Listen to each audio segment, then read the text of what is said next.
Our next topic is going to be artificial intelligence, of course, how AI reinvents mobility.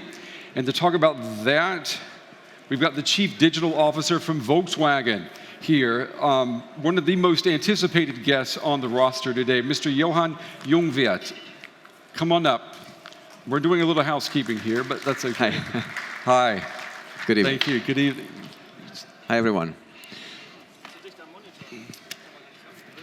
Just yeah. Okay. So it looks like we will just need a minute to get the presentation. So I will talk about how AI reinvents mobility, what it means in automotive, in all the different aspects of user experience, of the products, of the customer interfaces, of the digital platforms, the ecosystems, and of course, how it powers and helps actually to power self-driving vehicles, basically heavy AI in the situation analysis, in the decision logic, and I will also touch a little bit on, what does it mean for us as a digital company? How does it change, processes and support us? And with that, I think we'll have the presentation here to start.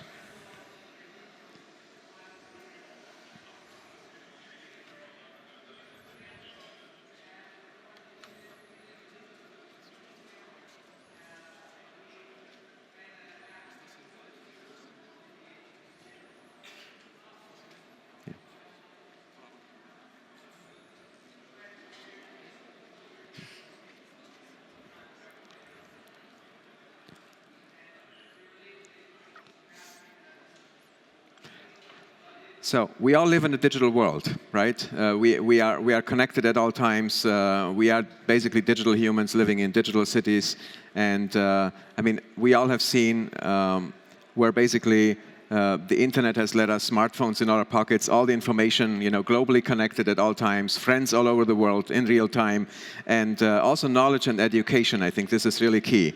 Now, when we look at this from a corporate perspective, from a company perspective, we have divided, the digital transformation into 3 layers. The first one, and that's the core of the circle, and that's really important to me, is the digital customer. And that's all about the human, the user, our customers, and I think that's really key. The next layer are digital products and services, and a huge topic, of course, for us to transform the company to also become an integrated hardware, software, and services company. You all know we come from a decade-long, success being hardware companies, but now we need to transform our industry, our company, to become a vertically, deeply integrated hardware, software, and services company. And then the outer layer is really the digital company with all our digital processes, with the right tools to be attractive, for the talents of today.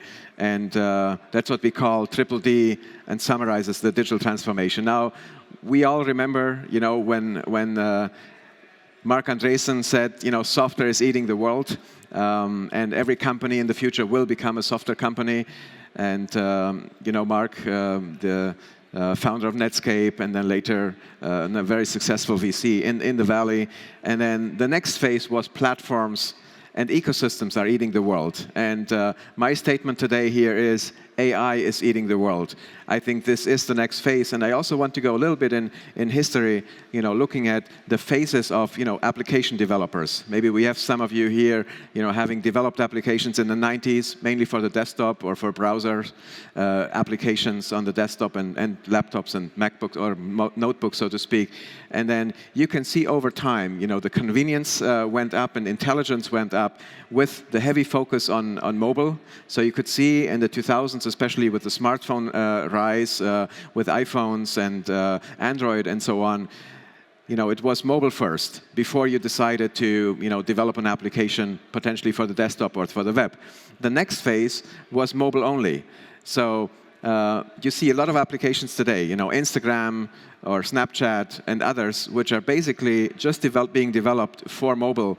You cannot call an Uber, through a web application or some desktop application or so. And then the next phase, that's where we are today, is AI first. And you see this in Silicon Valley, in a lot of the companies there. This is basically the direction they are going. So that means you develop for Google Assistant or for Amazon Echo and Alexa, the skills and so on first, before you decide on, do you need to develop an application for mobile and then likely not for desktop. The question is now, where do we go next? Will the next phase be AI only? I think that's an open question, and we'll see how the world develops and how we actually will drive this development. Whoever has been at CES this year, my conclusion was, AI everywhere. And I also saw it, today at CeBIT. You could see it at IBM with all the cognitive applications and solutions and so on, and at many different places. So I think this is important, and of course it means we need to focus on this area, and we need to have the right skills on board, and we have to have the right partnerships in this space. Now, this, of course, drives the three rings I showed before, to the digital future becoming a triple S, meaning smart customer, smart products, and smart enterprise. And of course, when we talk about mobility, that's the next phase. It's also smart mobility. And I want to focus a little bit on that and show you a few of the aspects. So one very key topic is, for me, the cockpit itself, the smart user experience in the vehicle. Today, there's still a lot of manual operation. There are still a lot of switches, a lot of interaction needed, even to get driving. I mean, today we have counted it's between 7 and 8 steps a user or a driver needs to take, before you can actually start driving. We think we can reduce this to maybe 1 step, or hopefully 0 steps. And a quote from Steve Jobs, which you probably know about the user experience, you've got to start with the customer experience first and then work your way back to the technology, not the other way around. This way, we find the right solutions. And looking at our user experience vision, it's very much centered around the human. It's enabled by AI, and it's actually continuously learning. And it's actually taking into account the context, the situation, the location, and also knowing the person and learning continuously. In my opinion, this will change the user experience in vehicles completely, even in today's vehicles, with a steering wheel and pedals, which you still manually control and drive yourself. With, of course, natural body language understanding, with a conversational AI digital assistant, which you have to interact with and interfere or invert gaze interaction, and of course implicit behavior, driving context. That's one important topic. The next one is the AI-based smart ecosystem and digital platform. I want to show you our vision for this. You see the user here in the center at the bottom, and then the layers of interaction from a mobility consultant, maybe still in the retail space, but which has, access through a tablet to all the information, like a customer relationship management platform and so on. You see this virtual personal assistant as the next one, and then the mobility dashboard, and I will talk a little bit more about it. The next layer are the stores. So we see the need for actually 3 stores. On the one hand, a mobility store, giving access to all the mobility services like logistics, infrastructure, energy, and so on, all these demands, and of course mobility on demand, a big space we're investing in. The next one is an automotive store, for hardware, software, services, and so on related to automotive. And then the next layer is actually the content store for entertainment, for shopping, for working, for education. And we think this is actually going to change dramatically over time, and we will form new partnerships, and these are just a few, to show this as an example. First-party, second-party, third-party content and partnerships. And new interfaces will dominate, in our opinion, the customer experiences around mobility. And I already talked about these 3. So I think even the physical brand representative, will develop to become a mobility consultant, which users, which customers, which people who are interested actually will interact with. Then this AI-based digital cognitive assistant, very important part of actually interacting with users and having natural language understanding and cognitive computing and heavy AI-based. And as we know it, from Siri, from Alexa, from Google Assistant, these get better and better over time. But it's important to have this layer. And then the online platform, of course, it's a big topic for us, developing a digital platform, one for truck and bus, which is very much B2B related, and it was actually shown here at the IAA in Hanover last year in September as a world premiere, a huge success. It will go to market this year, actually in spring. We call it Rio, so there will be one Rio digital platform, for all truck and bus solutions, and then one digital platform for our passenger car brands. And I think customers expect more and more similar solutions and interactions and very intelligent solutions. To just ask, how do I get from A to B? And the digital assistant will offer the right solution, will offer the best option, depending on the context, depending on traffic, depending on all these different situations, and also potentially even depending on cost and availability of vehicles.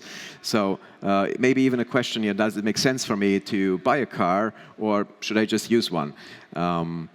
In my opinion, AI is improving our lives. I mean, we see it already today. Those of us which have maybe Amazon Echo with Alexa, or Google Assistant, or we just use our smartphones for that. In my opinion, this is a big topic. Of course, it has just started. There's much more investment going into AI, and it will lead to the disruption of the automotive industry. And I will talk a little bit more about why I do think this way. And you can see this exponential curve. I mean, this is the best definition I found for disruption. So it's the difference, basically, let's say if you look at the digital development or exponential development of digital technology, being it in the photography space, for example, and you could see the analog development, was at the bottom. Eventually, the disruption will take place, and, old technologies will fade out, will fade away. And I think we need to do everything possible, to be on that exponential curve. And in my opinion, self-driving automobiles will be that next big topic, and I will focus a little bit more about it. Now, looking at the big three, kind of axes of disruption in automotive, which we have today. One in the sustainability, going from combustion engines to electric drive. I think that's an easy one for us to fix, and for many of our, partners and competitors. The second one, that's already much more difficult because it's much more software, is actually the axis going from human-driven to self-driving automobiles. And then the third axis, going from ownership to shared mobility. I personally think that we can actually kind of change this trend from ownership to shared mobility back to more ownership with self-driving automobiles, because they combine basically the advantages of ownership. If you own a car, it's yours, it's your personal space. You can configure it yourself. It's your interior. You can actually leave your personal items in the vehicle. You can leave your stroller if you have kids in the car. It's always clean. It's always hygienic, and so on. And it's always there for you. It's always on time. If you give it access to your calendar, basically it will come and pick you up, without even asking for it or calling it. And then combine that with the shared mobility advantages, that you don't have to go and actually walk to the car. It will always come and pick you up at the door. It will leave you, at your destination to walk into the destination, into your basically door where you arrive, and you don't have to search for parking. We know the number one reason why people actually want autonomous driving cars already today is that the search for parking goes away. About 30% of all traffic actually in cities is search for parking.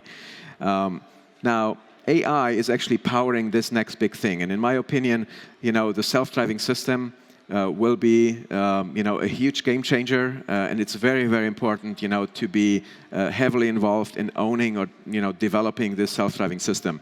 In my opinion, it will replace, what the engine was in the 20th century, kind of the heart of the automobile. The self-driving system will become this heart of the automobile in the 21st century. And if you look at this empty box on the right, these are kind of the core inventions, over the last 150, 170 years, and you can see, from the steam engine to the train to electricity to the car to the PC. In my opinion, this next empty box will be filled by this self-driving system technology. And for those of us, which are engineers, if you're interested in the technology, just a few words about it. I mean, what you need is 360-degree sensing through different layers of sensors, being it laser or LiDARs, being it cameras, radar, and ultrasonic or other way of short-range radar technology. You need a central computing unit, which is like 30 to 4 times, higher performance, or has higher performance than today's technology, which we know. And you need redundancy. I mean, similar to what we have today in aeronautics. Basically, you need redundancy in the steering, redundancy in the braking, redundancy in the power supply, redundancy in the sensors, in the hardware, and then it's about 70% actually software. and this is huge. I mean, it's AI-based software, so from the perception through the sensor fusion, the object detection, the situation analysis, the path planning, and also the decision-making, especially in the situation analysis and the decision-making engine, heavy self-learning and AI technology to learn not just yourself or in one vehicle, but also share this knowledge with each other. So you could even, say that these vehicles will kind of develop, superhuman capabilities. Like if you, for example, or if we drive somewhere we have never been before, normally, you drive a little bit less safe. You have to look for the signposts, for the speed limits, and you don't know how the road is actually turning. These cars, when they drive with us for the first time someplace, they have the knowledge of maybe hundreds of thousands of vehicles which have driven there before, and this knowledge is available to them. And then, of course, the localization and the HD map, which is very important. What's also important is that we can develop this self-driving system once and then integrate it in all these classes and all categories of vehicles, in all these fields of application, being it passenger cars, trucks and utility vehicles, buses. These are kind of, today's vehicles on the road. But then also in yellow, these two new categories of vehicles, being on the one hand focused more on shared mobility, and then the other one's also for ownership. You can see at the bottom right here, this is a picture of a Bentley, actually, how that could look. In the interior with a personal butler as a hologram, and whatever Bentley drivers might need. This is what it means for the human, and this is really important for us. As I said, for me, the human is in the center. We need to do everything possible, to do the best for society, for us as humans. And you can see this is a picture from Berlin today. A one-way street. Cars are parked like 96% of the time. I mean, it's not a good use of resources and of assets. This is our vision for 2025. So you just see some of our autonomous vehicles, driving on the road, bringing people from A to B. There are actually 2 lanes instead of 1. And this is a picture of Houston. You can see this is Houston from the top. We have marked in blue all the parking lots and parking garages. I mean, it's amazing how much space is wasted in the cities, valuable space for parking. This can change because we know that absolutely, we actually need very, very few or much fewer. We only need about 1/7 of today's vehicle population in the cities, but they will be replaced every 2 years or so, and 2 months. So that means in total, instead of a 15-year or so life cycle or lifetime, these vehicles will be replaced every 7.5 or 7.5 times higher, actually, or more often than today, which compensates basically for the fewer vehicles on the road today.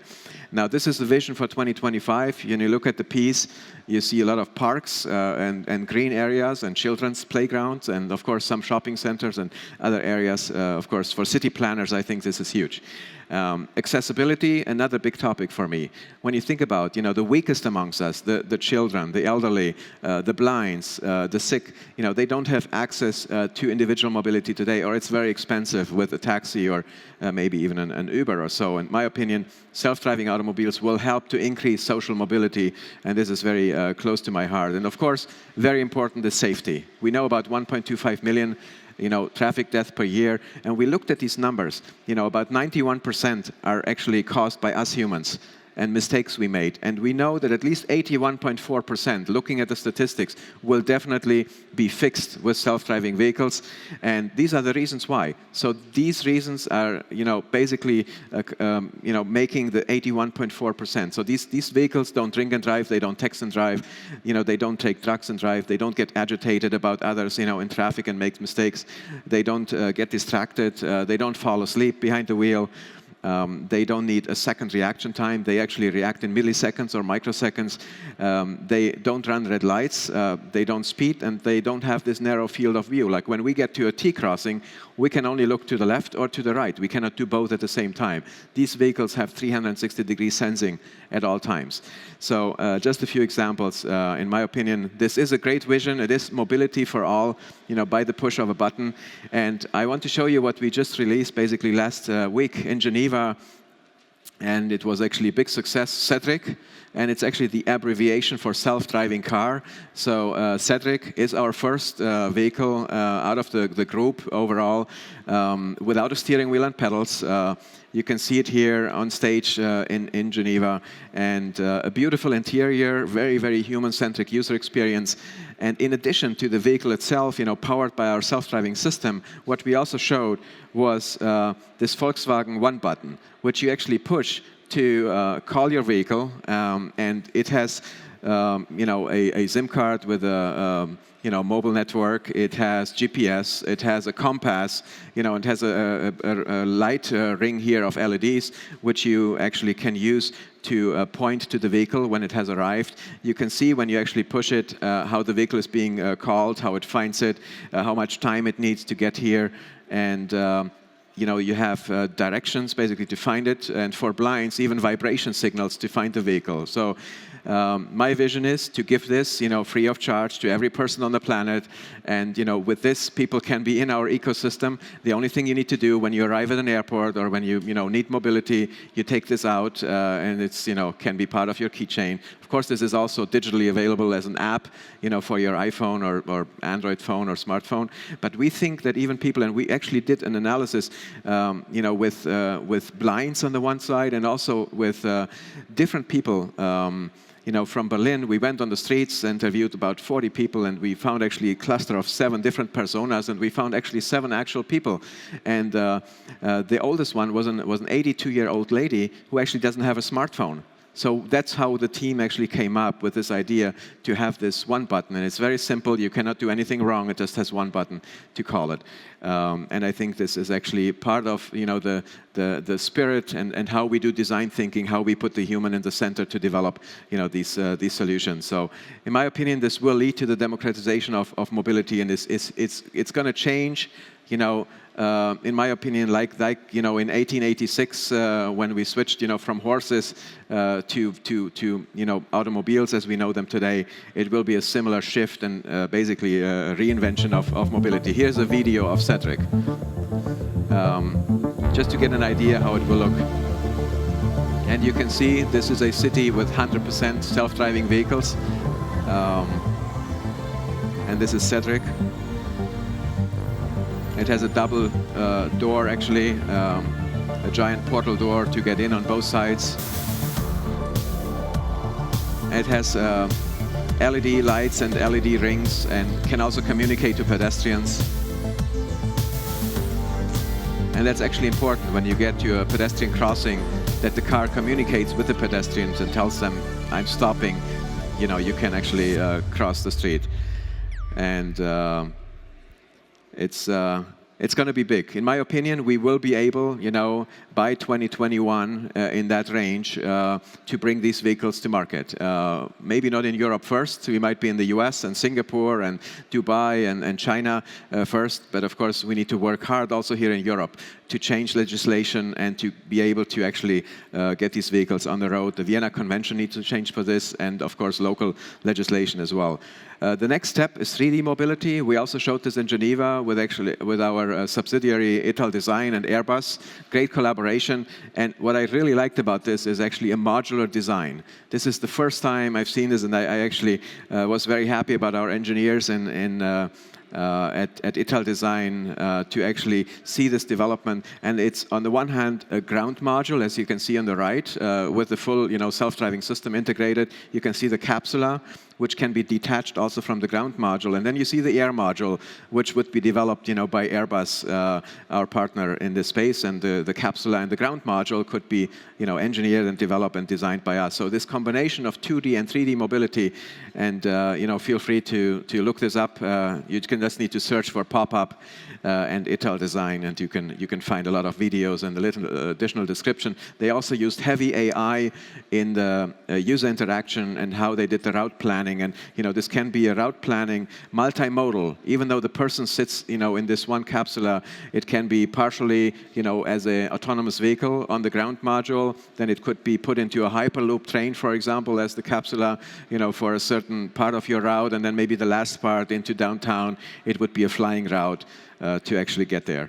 Great concept. Now the last part, it's about the smart enterprise, heavily AI-based, and the question is, of course, what about the human versus robotic and AI? We actually think it's about how can we combine the strength of us humans and robotics and AI, and not about replacing. So the perfect symbiosis is the direction we are taking, and we actually think a smart enterprise is a company which combines the human and artificial intelligence in a perfect manner in order to optimize itself continuously, with exponential thinking, with the right technology and the right expertise. And especially in these three areas, we see a lot of opportunities. On the one hand, with automation of processes, much faster, much simpler, then reducing routine jobs. I mean, for us humans, it's really not great. So if you ask the people who would do routine jobs today, they would prefer for these routine jobs to be actually taken over by machines, and then focus people more on important, on creative, and on diverse tasks. And then the last one is, of course, the increase in value creation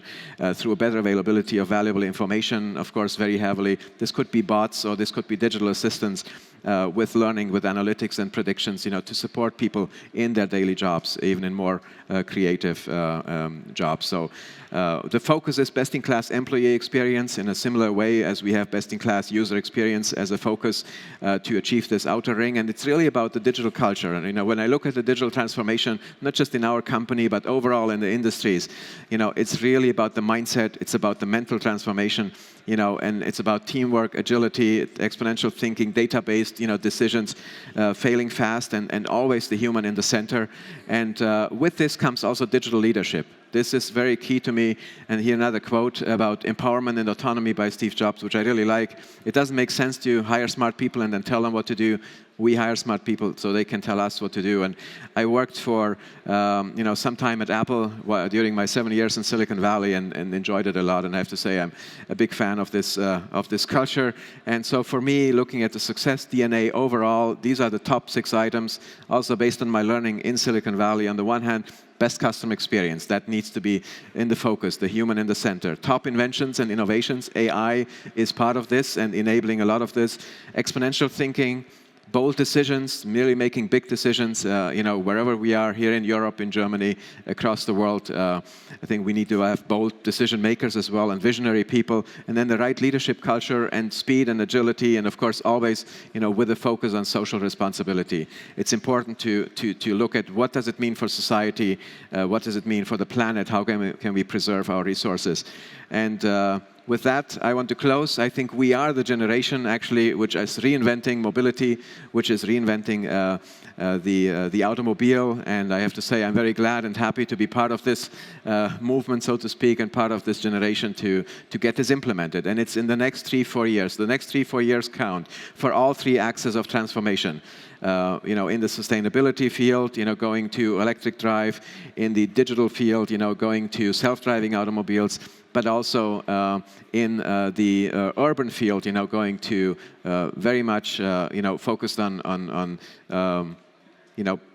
mobility on demand, basically on shared mobility, so that everyone can have access to mobility around the planet, even those people which cannot afford it today or cannot access it because they are blind or they are sick or they are children. So with that, I come to an end of my presentation. Thank you very much for being here. I don't know if there's plan to ask any questions. We have 2 minutes left. Thank you. You've got time maybe for one question. Okay. Yep. Any questions? We've got time maybe for one. We're a little pressed on time. Yeah. Yep.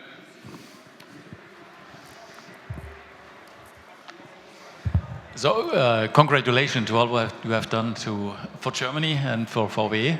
Very great. So, but I have one question to your about your boss, because he said for two years ago he can't imagine that a vehicle can make decisions like a human. So, has he changed his mind? He has changed his mind, yeah. So I'm glad you asked this question. That was before I joined the company. We have worked hard. Good work. We have worked hard, and actually you can look up the keynote at the Geneva Auto Show last year. So if you look at the Volkswagen Group Night 2016, you will find our presentation, which both of us gave, and he actually stood on stage and said, you know what, I know in September of last year that was the statement, but I believe in this technology now. We are making heavy investments, and so I have his commitment and everyone's support, so thank you. All right. Mr. Jungwirth, thank you very much. Let's give him a round of applause. Appreciate it. Thank you.